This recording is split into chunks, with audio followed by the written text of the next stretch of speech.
नमस्कार दोस्तों, एम्प्लॉय खबर चैनल के एक और नए वीडियो में आप सभी दोस्तों का फिर से एक बार स्वागत है। ईपीएस 95 नेशनल एजुटेशन कमेटी की ओर से एक पत्र 18/3/2023 को श्री नरेंद्र मोदी जी प्रधानमंत्री भारत सरकार के नाम लिखा गया है। जैसा कि आपको अवगत हो, हाल ही में एनएसी राष्ट्रीय संघर्ष समिति के बैनर तले देश के लगभग 200 स्थानों पर रास्ता रोको आंदोलन संपन्न किया गया और आगामी 27 और 28 मार्च को यहाँ पर CBT central board of trustees की बैठक भी है। तो इस बैठक के विषय में ईपीएस 95 पेंशन धारकों की मांगों को मंजूर करवाने के लिए देश के लगभग सभी सांसदों विधायकों को यहां पर ज्ञापन सौंपे जा रहे हैं और उसी के प्रति श्री नरेंद्र मोदी जी प्रधानमंत्री भारत सरकार के नाम भी यहां पर भेजी गई है। पत्र में एनएसी राष्ट्रीय संघर्ष समिति के राष्ट्रीय अध्यक्ष कमांडर अशोक रावत ने विषय दी है कि देश की प्रगति लेकिन ईपीएस 95 पेंशनर्स की अधोगति, न्यायोचित मांगों को मंजूर कराने हेतु देश के अनेक महत्वपूर्ण स्थानों पर किया गया दिनांक 15/3/2023 का रास्ता रोको आंदोलन और वृद्ध पेंशनर्स की न्याय की प्रतीक्षा में यह पत्र लिखा जा रहा है।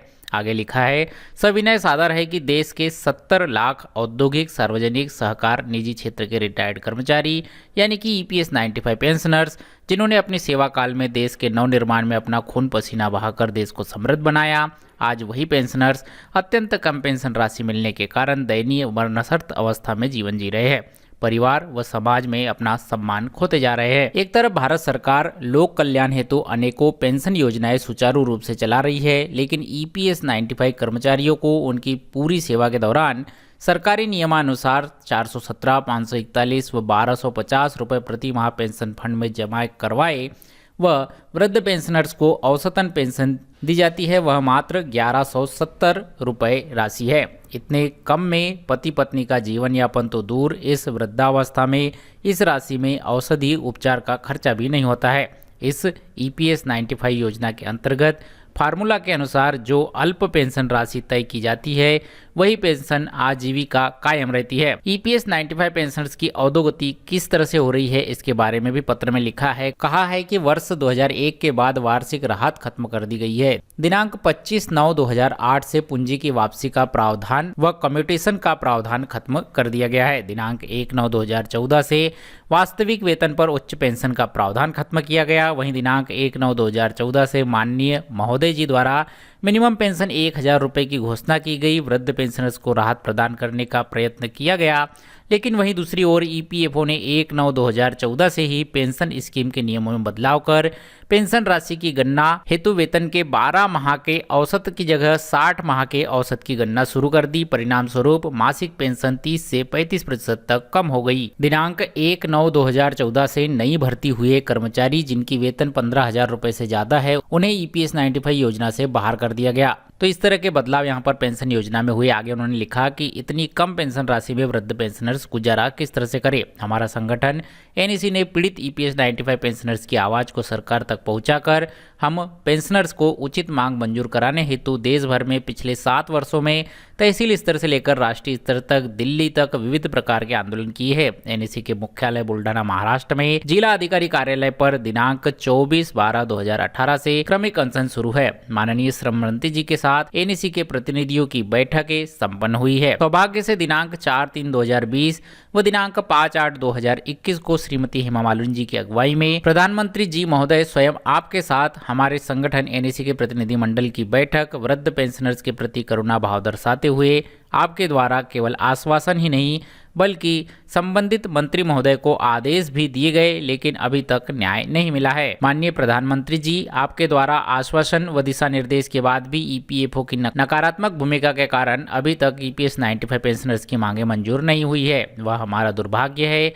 कि आज हम वृद्ध पेंशनर्स को इस अवमाननीय अवस्था का विरोध दिनांक 15/3/2023 को सड़कों पर उतरना पड़ा। यह शांतिपूर्ण ढंग से सांकेतिक रास्ता रोको आंदोलन इस व्यवस्था के विरोध में इसलिए किया गया क्योंकि ईपीएफओ के द्वारा बार बार कहा जाता है कि पेंशन फंड स्थिर नहीं है, पेंशन स्कीम वर्ष 2000 से घाटे में चल रही है इत्यादि। लेकिन वास्तविकता यह है कि मिनिमम पेंशन रुपए 1000 से बढ़ाकर 7500 प्लस डीए करने हेतु ईपीएफओ के पास पर्याप्त फंड है। यह संगठन की ओर से सिद्ध किया जा चुका है। फिर भी यदि आवश्यकता पड़ती है तो सरकार अपना अंशदान बढ़ा दे, जैसा कि एनपीएस में 4% बढ़ाया गया है। साथ ही सभी कर्मचारियों को ईपीएस 95 पेंशन स्कीम के दायरे में लाकर उन्हें वास्तविक वेतन पर अंशदान स्वीकार किया जाए। इस संबंध में हमारे संगठन की ओर से प्रस्ताव भी सादर दिए गए हैं। पावर पॉइंट प्रेजेंटेशन भी श्रम मंत्रालय में किया गया था। इस रास्ता रोको आंदोलन के माध्यम से माननीय प्रधानमंत्री जी, आपसे निवेदन है कि देश के सभी पेंशनर्स व उनके परिवार के शुभचिंतक होने के नाते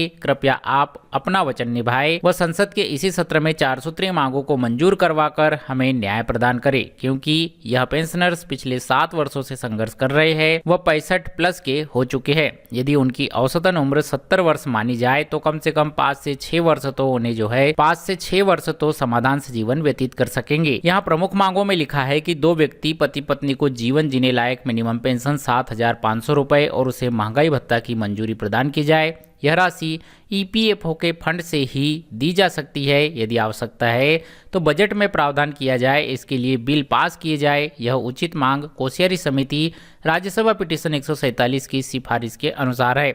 रुपये 3,000 या अधिक तथा उस पर महंगाई भत्ता। 7 से 8 वर्षों में बढ़ी हुई महंगाई दर को देखते हुए यह मांग की गई है। माननीय सुप्रीम कोर्ट के दिनांक 4/10/2016 व 4/11/2022 के निर्णय की सही व्याख्या करते हुए EPFO द्वारा लगाई गई तथ्यहीन शर्तों को उपलब्ध ऑनलाइन सिस्टम से हटाकर वास्तविक वेतन पर उच्च पेंशन के विकल्प की सुविधा बिना किसी भेदभाव के EPS 95 पेंशनर्स को प्रदान किया जाए, जिससे कि उन्हें सही अर्थों में न्याय मिल सके। सभी EPS 95 पेंशनर्स तथा उनके पति पत्नी को मुफ्त मेडिकल सुविधा प्रदान की जाए। जिन सेवानिवृत्त कर्मचारियों को EPS 95 योजना में शामिल नहीं किया है, उन्हें इसके सदस्य बनाकर योजना में लाया जाए अथवा 5,000 रुपए की राशि पेंशन के तौर पर प्रदान की जाए। देश के ऐसे निवृत्त कर्मचारियों की संख्या बहुत ही कम है।